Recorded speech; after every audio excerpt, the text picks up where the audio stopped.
আসসালামু আলাইকুম guys, welcome to reading time YouTube channel. তো গাইস, এই কনকনে ঠান্ডায় তোমরা সবাই কে কেমন আছো অবশ্যই কমেন্ট করে জানাবে।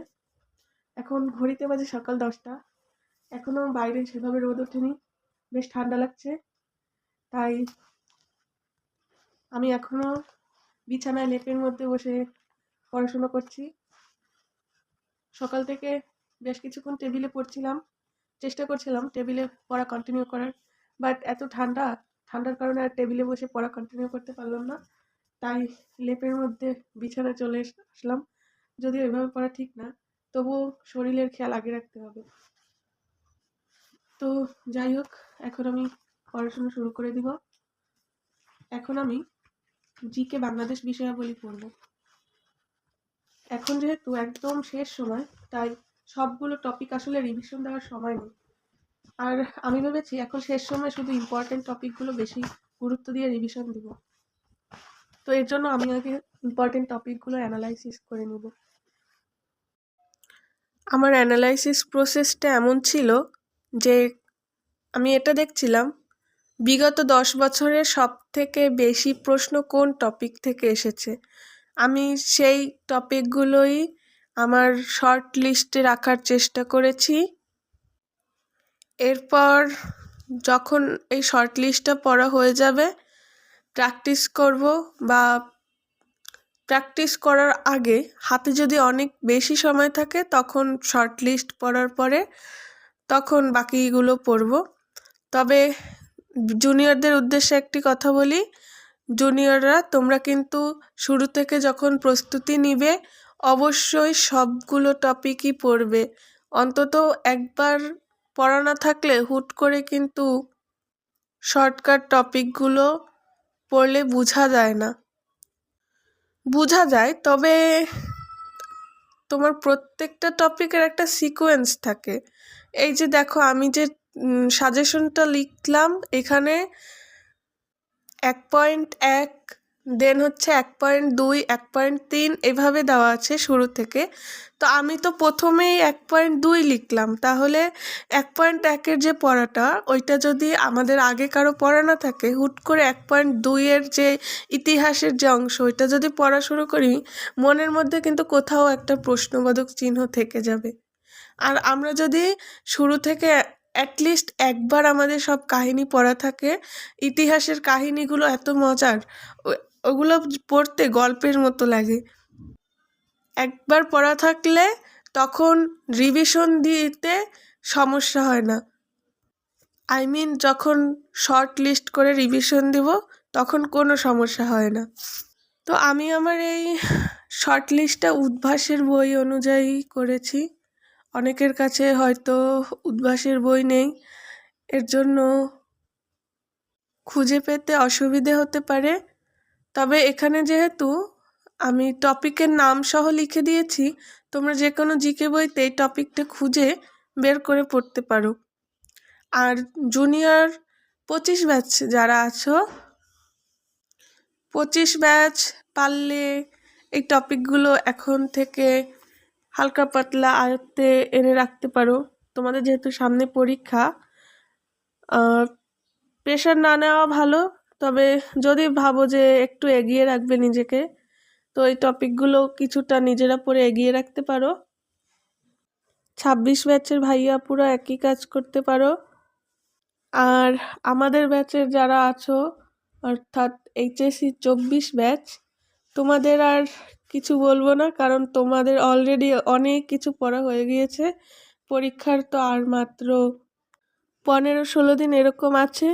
এমন অবস্থায় দাঁড়িয়ে তোমরা নিজেরা খুব ভালো করেই জানো কি করতে হবে। ইম্পর্টেন্ট টপিকগুলো বারবার পড়ে ঝালাই করতে হবে।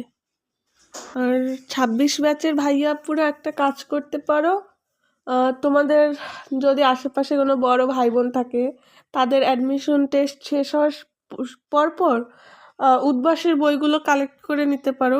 কারণ এখন পর্যন্ত আমার কাছে মনে হচ্ছে উদ্ভাসের বই অনেক বেশি গুছানো। আমি তো যেহেতু জিকের জন্য আরও একটা বই বাজার থেকে কিনে ফলো করেছি, তবে উদ্ভাসের বইটাই ভালো লেগেছে। তো গাইস, আমার টপিকগুলো অ্যানালাইসিস করা হয়ে গিয়েছে। এই যে ইম্পর্টেন্ট টপিকগুলো, এগুলো আসলে বিগত বছরে সর্বাধিক কতবার এই টপিকগুলো থেকে প্রশ্ন এসেছে সেই বেসিসেই এগুলো অ্যানালাইসিস করা। তোমাদের যদি দরকার পড়ে এই যে স্ক্রিনশট নিয়ে রাখতে পারো।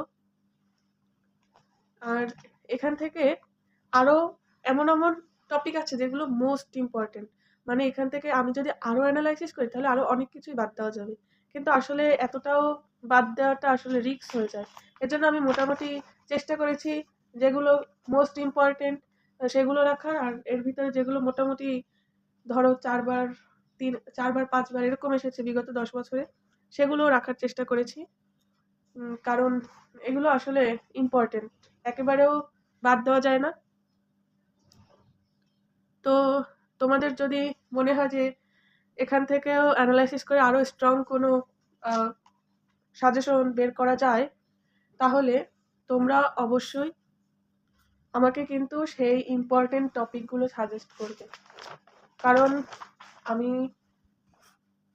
একদম যে এক্সপেরিয়েন্স তা তো না, তোমাদেরই ক্লাসমেট। তো আমার কাছে যে বইটি ছিল চেষ্টা করেছি সেখান থেকে অ্যানালাইসিস করে ইম্পর্টেন্ট টপিকগুলো বের করার। আমারও কিন্তু কোনো এক্সপেরিয়েন্স নেই। তো এখান থেকে যদি তোমাদের কোনো হাতের লেখা বুঝতে অসুবিধা হয় আমাকে জানাবে, আমি অবশ্যই রিপ্লাই করব। এখন আমি জিকে পড়া শুরু করে দিব। আমি এখান থেকে এক একটা টপিক পড়বো, দেন হচ্ছে পড়া শেষে টিক মার্ক করে রাখবো। আর কালকে যেহেতু উদ্ভাসে জিকে এক্সাম আছে, তাই ভাবলাম জিকেই পড়ি, আমার রিভিশন দেওয়া হয়ে যাবে আর উদ্ভাসের জন্য প্রস্তুতি নেওয়া হয়ে যাবে। আর জিকে বাংলাদেশ বিষয়াবলী আসলে পড়ার ক্ষেত্রে তো কোনো কথাই নেই, কারণ বাংলাদেশ বিষয়াবলী পড়তে যে এত মজা লাগে। তো আমি এখন পড়া শুরু করে দিব। সবার আগে আমার অ্যানালাইসিস করা টপিকের মধ্যে যেহেতু 1.2 আছে সবার আগে, তাই আমি 1.2 থেকেই পড়া শুরু করে দিব। আরেকটা কথা বলি, সেটা হচ্ছে এই ইম্পর্টেন্ট টপিকগুলো পড়া শেষ হওয়ার পরে যদি আমার হাতে সময় থাকে দেন আমি স্কিপ করা টপিকগুলো পড়বো। সব টপিক কিন্তু স্কিপ করা যাবে না। এই যে আমি আগে হচ্ছে ইম্পর্টেন্ট টপিকগুলো পড়া শুরু করছি, এর কারণ হলো যেগুলো আমি স্কিপ করেছি ওগুলো কিন্তু কোচিং এর সাথে সাথে আমার একবার পড়া হয়ে গিয়েছিল। কাজে এখন যেহেতু হাতে সময় একদমই কম, সব পড়তে গেলে যদি সব রিভিশন না দিতে পারি তাহলে বিষয়টা একদমই খারাপ হয়ে যাবে। তাই আমি আগে ইম্পর্টেন্ট টপিকগুলো পড়ছি, দেন যদি হাতে মোটামুটি বেশ ভালো সময় থাকে তখন স্কিপ করা টপিকগুলো ইনশাল্লাহ পড়বো। আর এখন আমি এই বই থেকে সব পড়বো না, এখানে যে হাইলাইট করা যে লাইনগুলো রয়েছে জাস্ট এই লাইনগুলো পড়ে যাব। তো আমি এখন পড়া শুরু করে দিচ্ছি। আমি এখানে শুধু হাইলাইট অংশগুলো দেখে যাচ্ছিলাম, তবে কেউ যদি মনে করো যে হুট করে শুধু হাইলাইট অংশটুকু দেখলে মনে রাখতে পারবে না, টপিকের পুরো লাইনগুলো পড়লে ভালো মনে থাকবে, তাহলে তোমরা টপিকের পুরো লাইনগুলো পড়তে পারো। আর যাদের কম বেশি আগে ভালোভাবে টপিকগুলো সম্পর্কে জানা আছে বা টপিকগুলো ভালোভাবে আয়ত্ত করা আছে, তোমরা হাইলাইট অংশগুলো শুধু দেখে যেতে পারো। একটা ভাইয়া আমাকে কমেন্ট করেছিলেন যে আপু পড়তেছেন, ইটস ভেরি গুড, বাট এগুলো অনলাইনে আপলোড দিয়েন না প্লিজ। তো ভাইয়ের কথাটা শুনে আমার বেশ খারাপ লাগলো আর অবাকও হলাম যে আসলে কেন ভাইয়া এটা জিজ্ঞেস করলো। কারণ এখনকার দিনে ইউটিউবে বিভিন্নভাবে অনেক অশ্লীলতা ছড়ানো হয়, বিভিন্ন অসামাজিক ভিডিও, অশ্লীল ভিডিও আপলোড করা হয়, অসামাজিক বার্তা দেওয়া হয়।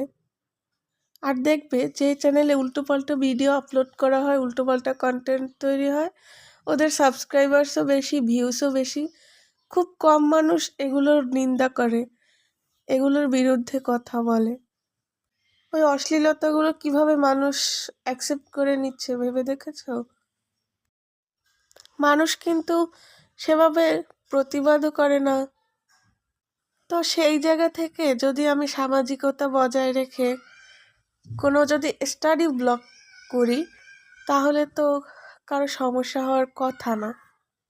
আমি জানি না আমার এই ভিডিওতে তোমাদের কতটুকু উপকার হয়, তবে আমি এটুকু অ্যাটলিস্ট জানি যে আমি তোমাদের ক্ষতি করছি না, কিন্তু তোমাদের উপকার যদি নাও করতে পারি, তোমাদের কিন্তু কোনো ক্ষতি আমি করছি না।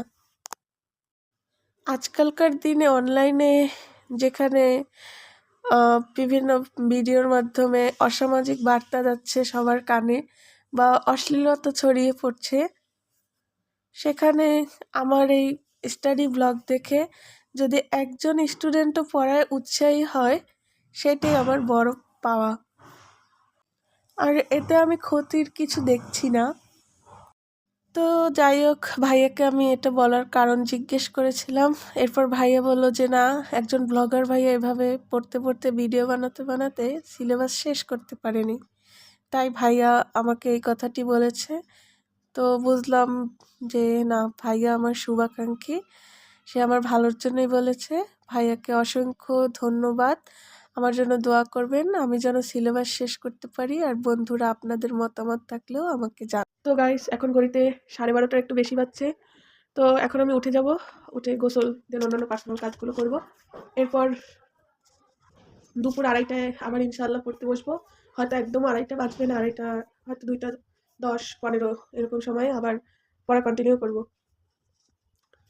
তো আমি আসলে আমার ভিডিওগুলো বেশি লং করতে চাচ্ছি না, যেহেতু অ্যাডমিশন ফেজ চলছে।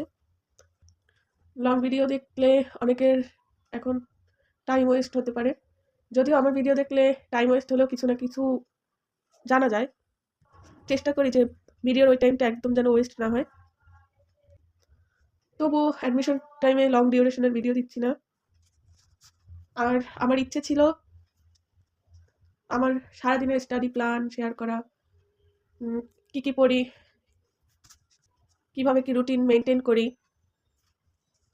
কিন্তু এতে ভিডিও ডিউরেশন এত বেশি হয়ে যায়।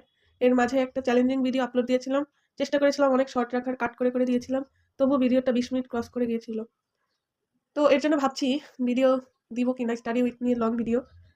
দেখি ইনশাল্লাহ যদি সেরকম সুযোগ থাকে বা ডিউরেশন কমের মধ্যে যদি দেওয়া যায় তাহলে দেওয়ার চেষ্টা করব।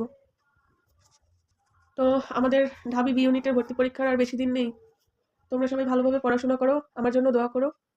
আমি বেশ দুশ্চিন্তায় আছি, দুশ্চিন্তার মধ্যে থেকেও প্রস্তুতি চালিয়ে যাচ্ছি। তোমরা সবাই ভালো থেকো, সুস্থ থেকো। আল্লাহ হাফেজ।